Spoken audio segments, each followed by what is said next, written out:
Hello everyone. A musical journey to Iran is the title of this video clip. Thank you for joining me in showing interest for this program. That shows that you are interested in art and culture and diversity. My name is Hossein Salehi, and you can always reach me via email and send your questions to hossein.salehi@comcast.net. HOSSEIN.SALEHI@comcast.net. In the next 45 minutes or so, we are virtually traveling to faraway land to explore some key elements of Persian music. Our vehicle to take us to this journey is called Santoor, S-A-N-T-O-O-R, and this is my Santoor. You can see it. Later on we'll talk about the specification of this Santoor. The bullet points of information that I'm sharing with you today are based on most popular and frequently asked questions. Before continuing my monologue and oral presentation, let me invite you to listen to the shimmering tone of this instrument that about 65 years ago captured my heart. Let's listen to this.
Like anything else, santur has been evolving throughout this many years since its existence. In 950 BC, the first prototype of santur was made or created by a Persian scientist named Abu Nasr Farabi, Abunasr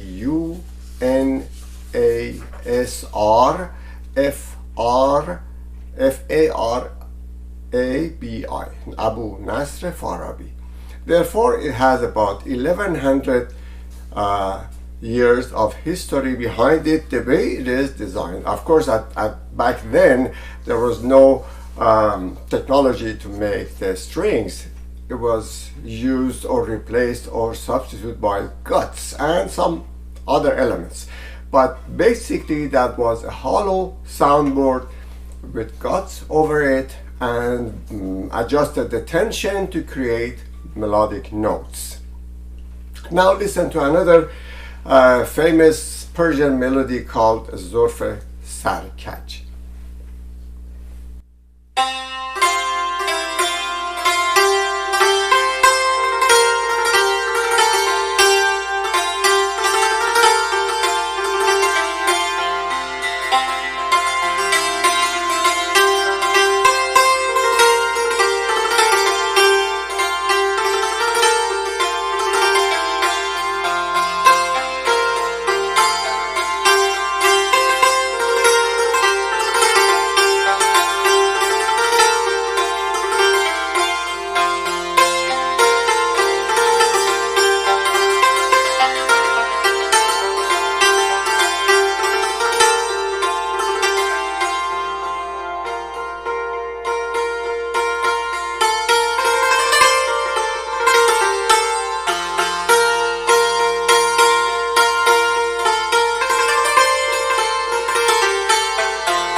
Okay, santur instrument is a trapezoid shape. As you can see, it is a trapezoid shaped instrument with a hollow soundboard, normally mostly made out of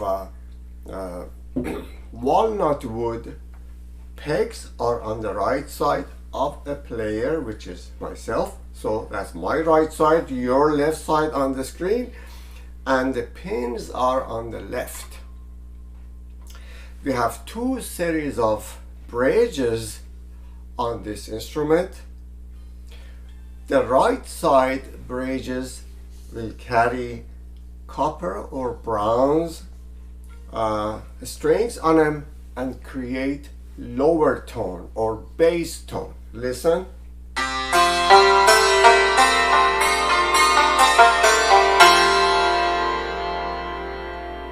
The left series of bridges will carry steel bridges, which is called, showing on the next page.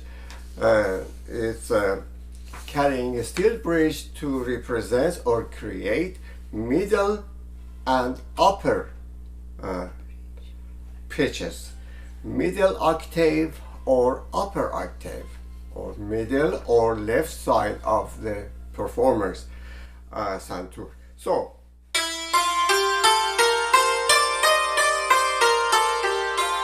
that's the middle, and the upper scale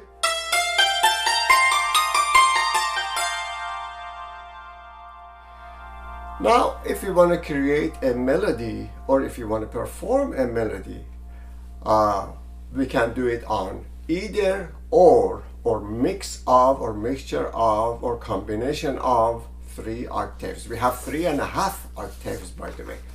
So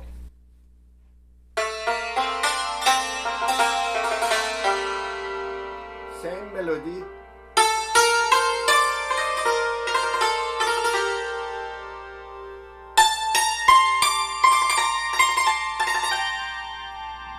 so you can see the difference between the presentation or the mode or mood of the melody you can hear while it is performed on right, middle, or left side of santur. Now, if you want to combine it,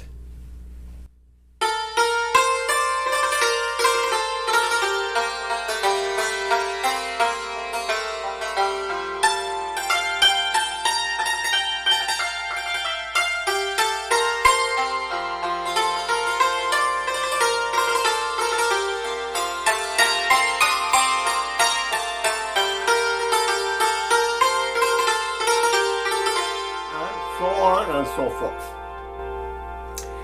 Now I'm gonna show you or perform a little bit of Karashmi. The Karashmi itself is a type of melody or the format which is on the next page.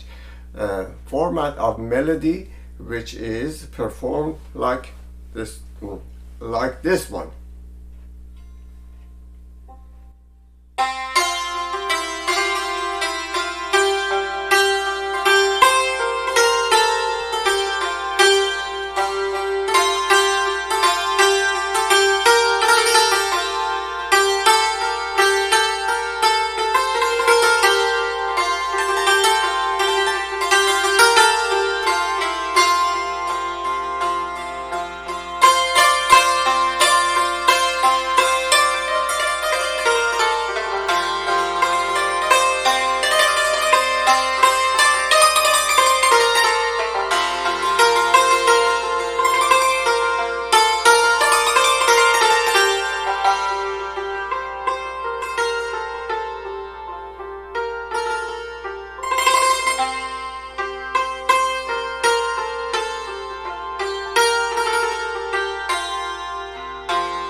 Basically, the format of Karashmi is ta-tan, ta-tan, ta-ta-tan, tan, ta-tan, ta-tan, ta-ta-tan, tan.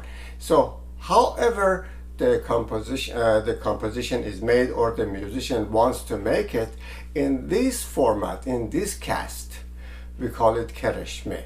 So, ta-tan, ta-tan, ta-ta-tan, tan. Sometimes we say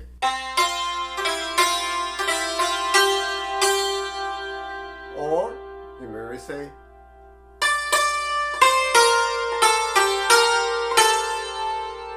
or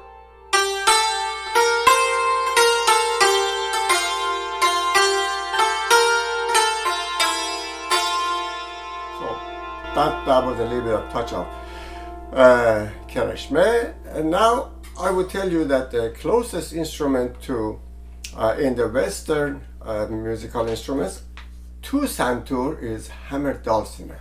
The hammered dulcimer is same way, same trapezoid shaped soundboard with some similarities and of course some differences. For example, I'm going to touch on just a few major key component differences. On santur we have 4 instruments on each bridge versus on hammered dulcimer we have two strings over each bridge. So that makes it a little bit harder and take a longer time on santur to tune 4 of the same 4 of the of each string to tune it in the same pitch.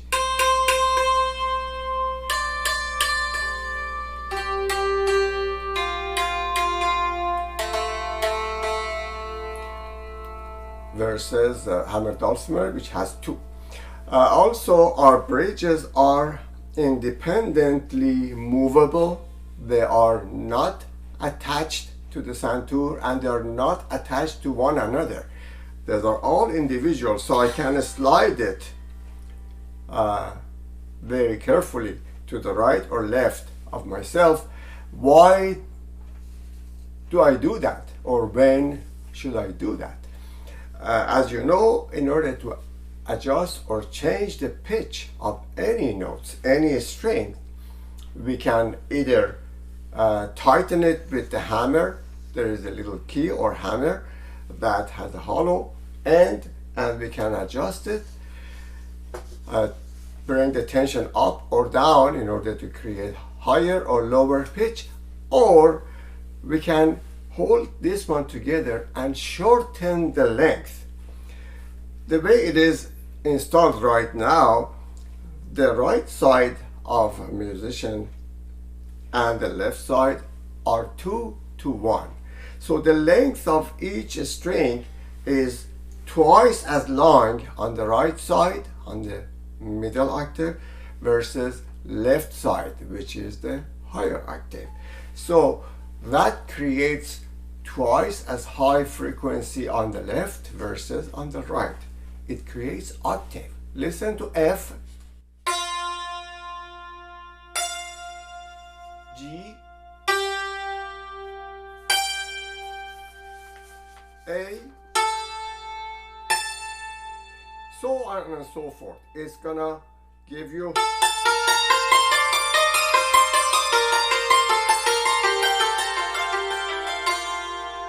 so it will be octave if I put them all aligned as they are. Now if I slide them to the right or left, I'm changing the length of a string, therefore I'm changing the pitch.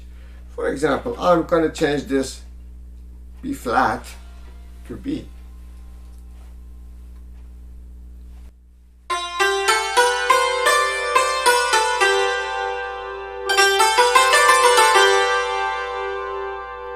Now my B flat is changed to B. This is B, and B flat is where it was.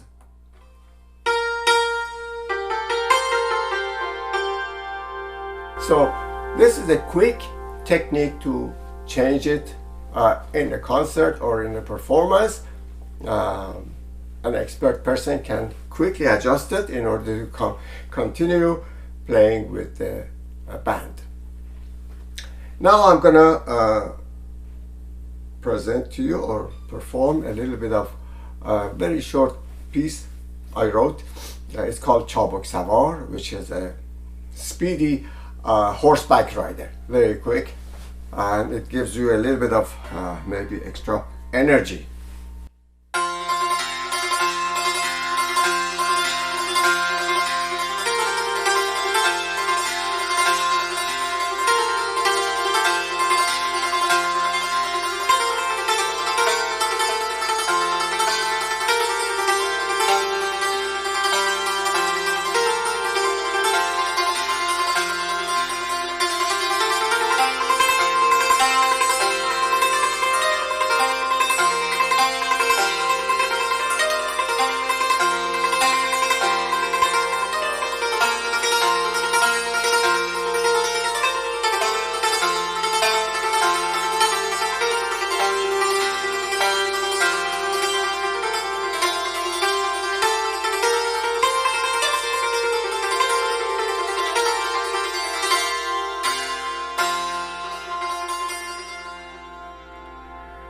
So that was the Chabuk Savar.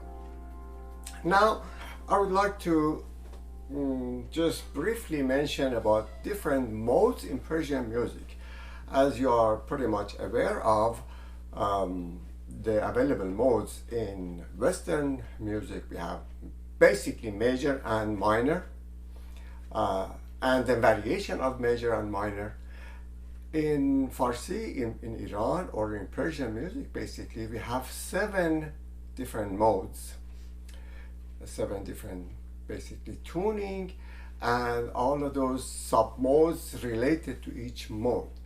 I'm not going to go through the details. Hopefully, in the future, we might have more series of Persian music orientation, but right now, you know, one of the 7 Persian modes is called Mahoor, M-A-H-O-O-R,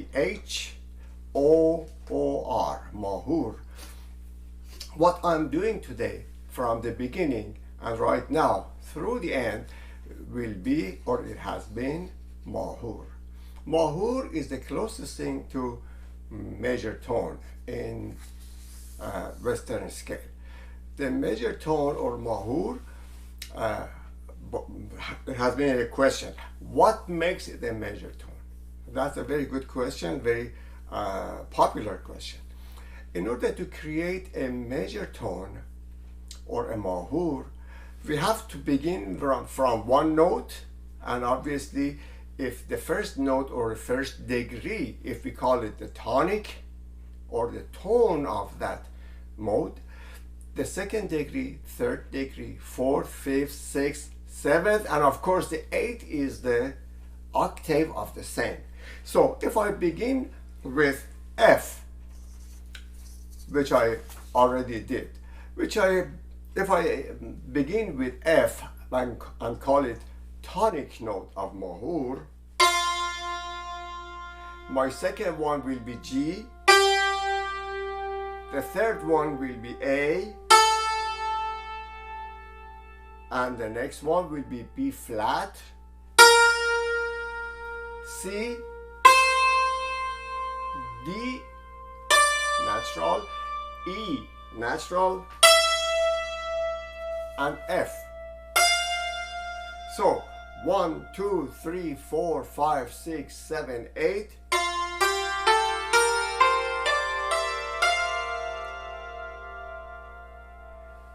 So this is the scale of Mahoor. And again, as far as the mathematics or physics, what makes the differences is that the interval between F and G should be 1, which is 1. G to A is 1. So if you want to create a Mahoor tone, from F to G is 1, and G to A is 1, and then from A to B flat, as you know, A to B is 1, but A to B flat is half. And B flat to C is 1. C to D is 1. D to E is 1. And E to F is half. Therefore, if you form a scale consists of 1, 1, half, 1, 1, 1, half, you are performing a Mahoor. Therefore, no matter from which note you begin, you should construct the consecutive notes according to this pattern, 1, 1, half, 1, 1, 1, half, in order to make a Mahoor. That was ascending note, and the descending is.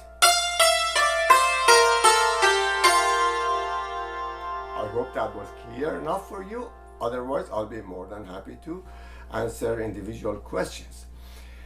Now, let me touch on different or the most popular different ornamentation notes.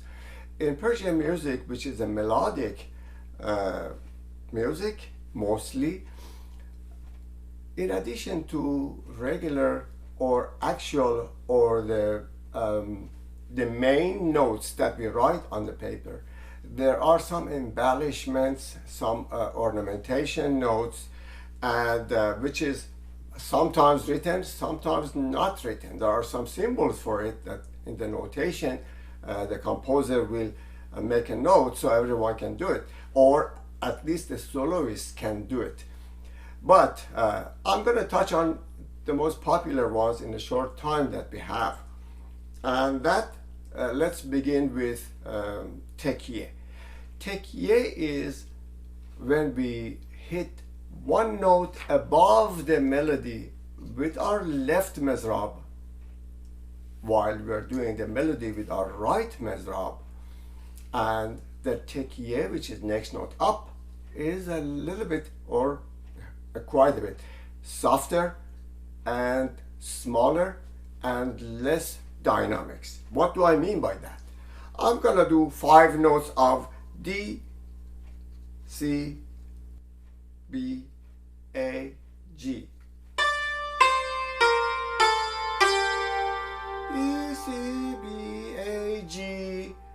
And now this 5 notes was playing with no tekiye. Now I'm going to add tekiye to it.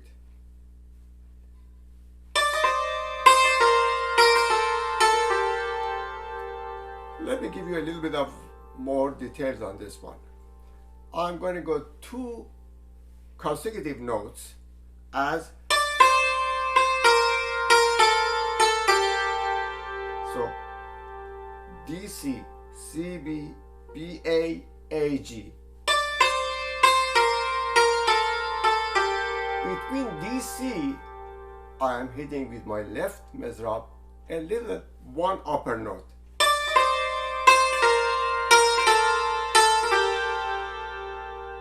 A little bit opener.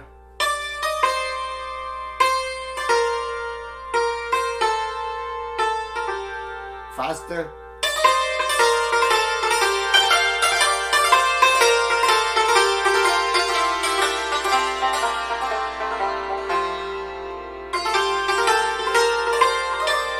So we have note 1, 2, 1, 2, 1, 2, 1, 2. We call it 1 and 2, 1 and 2, 1 and 2. So that was tekiye. Next, we have double notes in front of the main melody. So if I'm using the same melody as D, C, B, A, G, prior to each of these 5 notes, I'm going to add right, left on the same note and then that melody. What do I mean by that?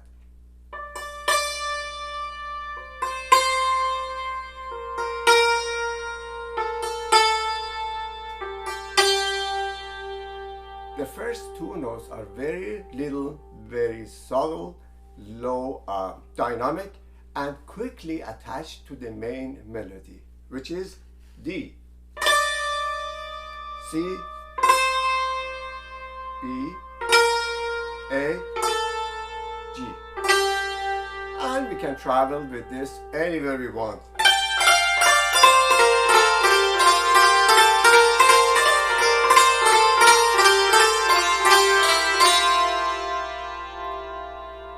Next popular one is same technique. We have 2 notes prior to, but we call it TR or trail, which is left mezrab hits a different notes. In other words, instead of saying, we would say, instead of D, D, D, we call it D, E, D.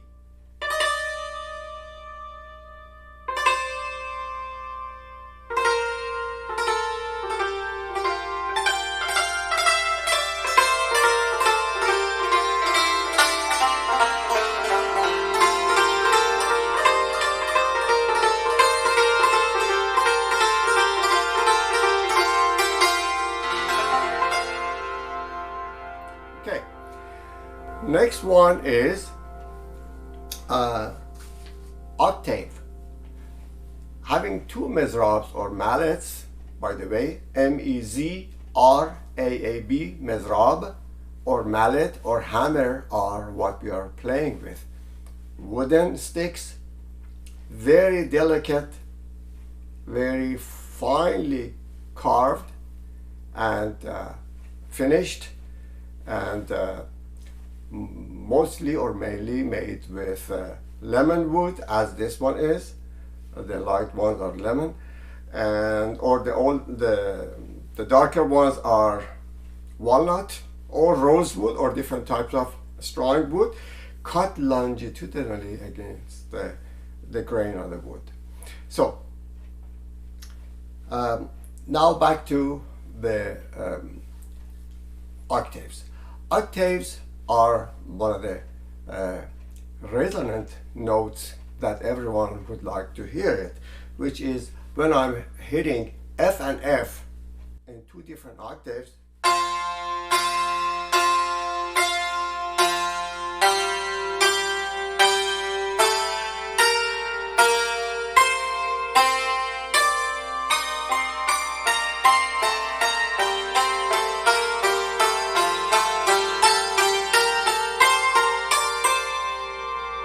So this is arcade. Now if you wanna hit two different notes with our two mallets or mezrabs, mostly we use the third, which is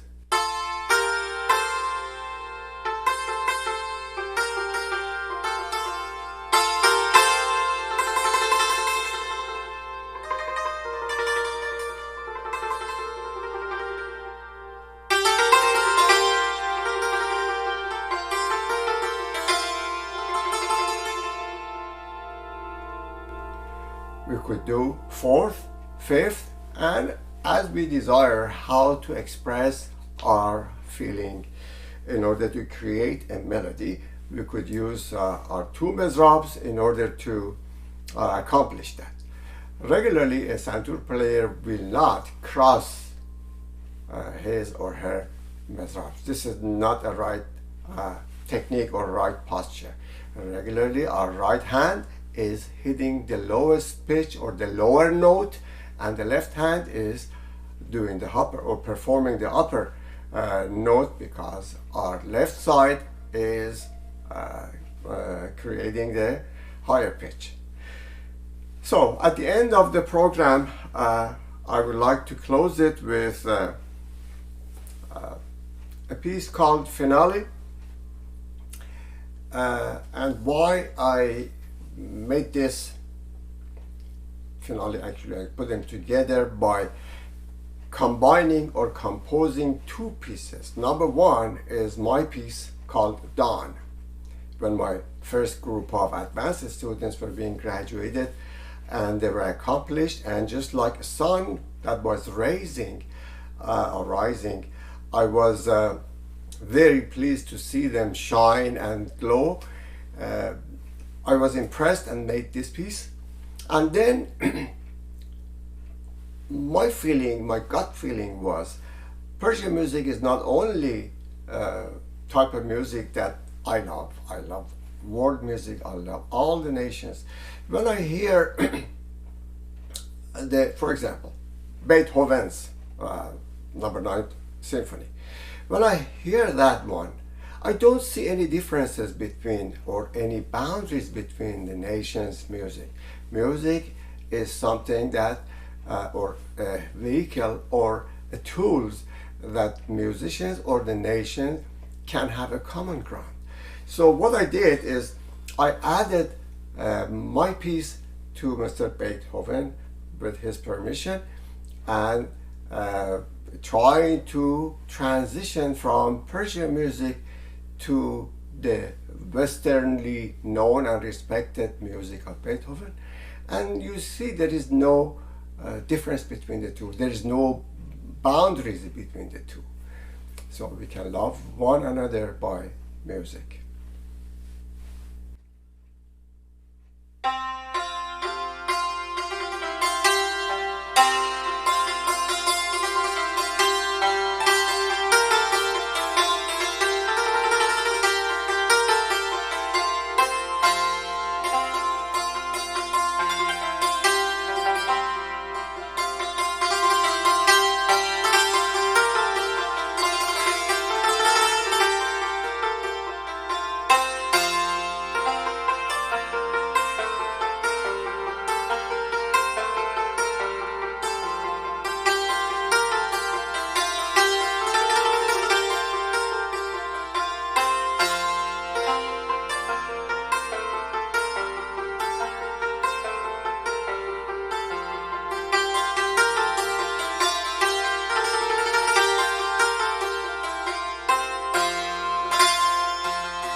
Thank you for your attention. I hope you enjoyed it. Once again, my name is Hossein Salehi, and we'll be happy to respond and answer your all of questions regarding to Persian music and santur. If you send me your email to hossein.salehi@comcast.net.